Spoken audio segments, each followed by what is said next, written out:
Fucking late to the party again.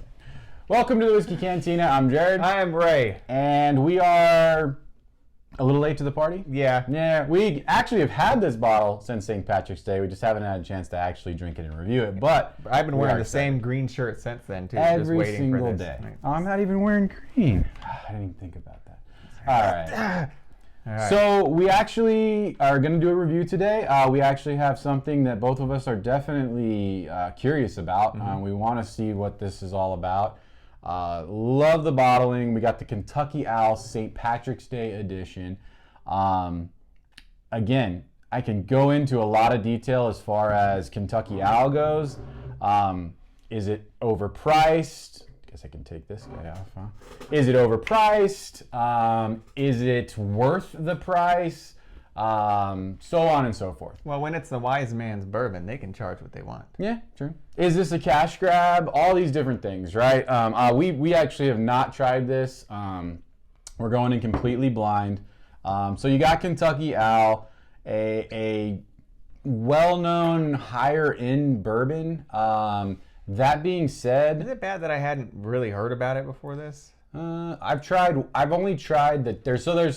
We're not gonna go too much detail in that, but there is the 10-year. There's the confiscated. Those are the two most popular. I believe there's a couple other ones out there.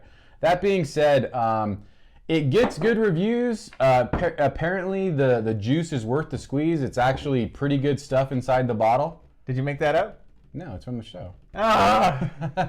I thought it was our first T-shirt. That was it. I can't remember where it's from, but anyways, that being said, very high price stuff. Most of the time you're going to find this for anywhere in the neighborhood. Not this bottle, but regular Kentucky Owl, $200. I've seen it for $300, so on and so forth. This is something special that they did. Let's forget about the rest of the Kentucky Owl stuff and just focus on this bottle. So what do we got going on here? It's a blend. Yep, it's a blend. We don't know how many different bourbons go into this particular blend. We know it's a mix of bourbons aged between 4 and 11 years. Yeah, 4 and 11 years on this one. Technically, and I'm going to put the air quotes over there, it can be called a 4-grain bourbon because it not only has wheated bourbons in it, one of the got blends, rye, it's got regular bourbons. So, so one of the blends has wheat in it? Yes, so one of the bourbons going in there is a wheated bourbon. Okay. So between 4 and 11 years, and then what was her name? Louise McGuane? Louise, should I try my Irish accent? Who in 2015 became the first Irish whiskey bonder in, I don't know, what was it, like 80 years or something? Something. Yeah, since 1933 or something like that. She was the first person to bring it back in Ireland. She's an Irish whiskey bonder. Are we going to go into what Irish whiskey bonding is? I don't think so. It's kind of a lot of information. We can touch on it, but it really is. Ray and I were talking about. Yeah, it's kind of interesting because, and I'll go into a little bit on this bottle before we start tasting. I don't want to, talk too much, but they did a collaboration, and a lot of people thought there was actually Irish whiskey in this. Absolutely, and it could be. I don't want to say false representation, but you get the idea that there's some kind of Irish whiskey blending going on. Right. I felt the same way. Yes. St. Patrick's Day edition, I thought something like that myself. It does say on there, collaboration by Louise McGuane. First I'm going to say day that. Irish whiskey bonder. Right. And then John Rea, which is a master blender for Kentucky Owl. And again, I thought the same thing. I thought they might have been putting some Irish whiskey into it. We found out that they didn't. She came along in the process and they collaborated on some of the stuff she's learned over the years and the way they treat Irish whiskey. And part of Irish whiskey bonding is blending. That is the whole thing. So, I mean, she really knows what she's doing when it comes to sourcing a blend. Right. So, I mean, it makes sense that he would bring her into here. So, again, this is bourbon. Straight up Kentucky straight bourbon. Yes. So this is not in any way, shape, or form Irish whiskey. It just has some of the blending characteristics you would find in Irish whiskey. That being said, let's give it a shot. In bonded Irish whiskey, yes. Smells great. Smells it's delicious. Sweet. It definitely picking up on some of the sweet corn. 100 proof. I don't know. Did we mention that? No, we did not mention that. So it is 100 proof. No real ethanol in the nose. The nose is actually amazing to me. So this is release number 1.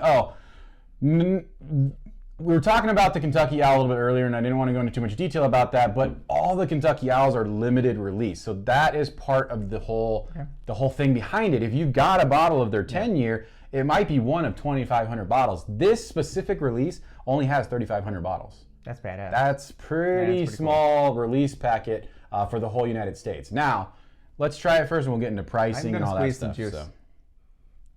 God, it smells so good. I mean, it really smells like sweet corn and cinnamon. It really, really does. Definitely cinnamon, sweet corn. That's a good one. It's just sweet overall in the nose. The nose is absolutely spectacular. Oh, wow. Oh, yeah. Red Hots all damn day. I mean, that cinnamon hits you right up front, man. Wow. All damn day. Okay, first of all, two things for me. Very good. It's really, really good. It is a sipper, though. This is it's a definition sipper of a for sure. It's funny because we had heard cinnamon. You get the cinnamon. I mean, you can't miss the cinnamon. It doesn't matter if you have trouble tasting certain notes or not. You're not missing the cinnamon. That being said, it's not burning though. It's not that rye burn, that cinnamon, strong cinnamon rye burn that you would get. No. Usually when I say cinnamon, I'm getting a little bit of a burn. I have zero burn from this. It's a sweet cinnamon. It's a candied cinnamon. It's really good. And yeah, I like the comparison for Red Hots. Around, yeah. And it sticks around though, man. It's gonna sit in your mouth for a while afterward. It mellows out. It's definitely smoother on the back end, almost like... it gets sweeter as it goes on. I'd hate to say, like, I guess, is that fruit? Is that fruit? So it's definitely sweet on the... It's sweet on the nose. It's cinnamon, palate, 100% cinnamon. But on the back end, it's like a light...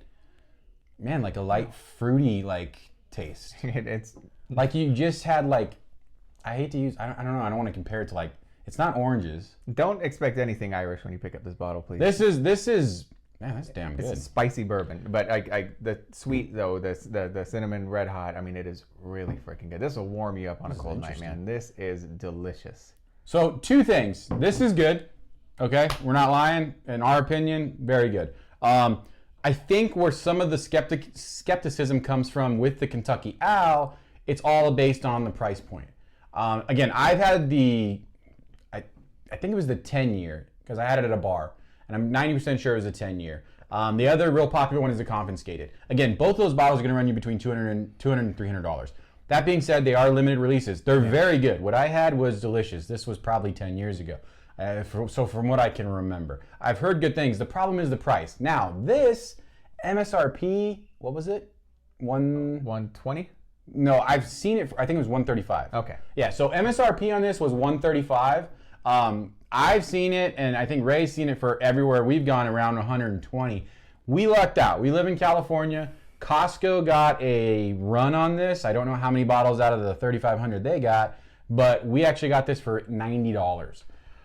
I would say personally, $90. I have no issue with the price. Yeah, I mean, I would love it if it was like 60 or 70 bucks. I see. And I'm kind of fighting with myself here because if it's over 100, I would be hard pressed to say it. You know, to go out and pick it up. But it's good though, and there are some very special really good, though. Characteristics to it that I haven't found in other bottles yet. So maybe I would, but I mean, lingering right around that $100 mark, yeah, I'd say it's worth it. Yeah. For us, I think $90. I would buy this again at the $90 price point. Am I going to be able to find this again? This release at Costco? No, it's gone. I would have to say it's probably gone at this point. You're going to be able to find this in liquor stores. Like I said, I've seen it recently for 120 and 125, MSRP 135. I would say try it at that. Personally, I think this is something that you can drink with friends and family, and they're all going to like it. It'll be a bottle that you'll have around for a while. Because like I said, I think it's a sipper. You pour one glass, it's really special. It's awesome, man. It's spicy. It's a great blend. The spiciness of it is really freaking good. It's a really good spice, but it's not that. Don't think when we say spice, we're not talking rye at all. Actually, do we have any type of mash bill in this? I don't think it's undisclosed. No, everything is undisclosed. So it's completely undisclosed. There's no real mash bill they could give us. We do know that one of the blended whiskeys has the wheat. I almost feel like we're picking up on some of that too, and some of that spiciness. We're picking up on a little bit of the wheated, but I mean that's not really known for spice. I don't know, man. There's something about it though. It's really good. Yeah. Very, very good. Honestly, starts off sweet. I get a little bit of like, I would say between fruit and vanilla on the finish. Yes, fruit and vanilla for sure. It mellows out, and you get some vanilla on the finish. Yeah, it's like a vanilla, like you got a vanilla candle lit or something almost. Like you got that taste in your mouth. It's the afterthought of it, kind of. Yeah. Well, this was a fun bottle. Yeah. Honestly, fun bottle. I would say even at the higher price point, try it once. Make your decision if you're going to buy another bottle. And let us know. Yeah, definitely let us know in the comments. $90, if you can find this still at Costco, I would run out and try and grab it. Again, the other Kentucky Owls, if you can get them at a reasonable price, you're getting good stuff in the Kentucky Owl, and it'd be worth it for you guys to actually do a little bit of research on the Kentucky Owl. It's also fair to mention this is, Kentucky Owl Distillery, which is owned by Stoli Group. Yes, you did mention, yeah. So and they've been around since 1879. Right, and then they went away for a little while, and then they had their revamp. So very interesting company overall. So if you haven't heard of them and you haven't dipped your toes. There's a storied history there too. It's pretty interesting. Anything else? No, just make sure you like, comment, and subscribe. Please let us know. Let us know what you want us to try. We love hearing from you guys. Drink safe, drink responsibly. Cheers, guys. Peace out. Thanks.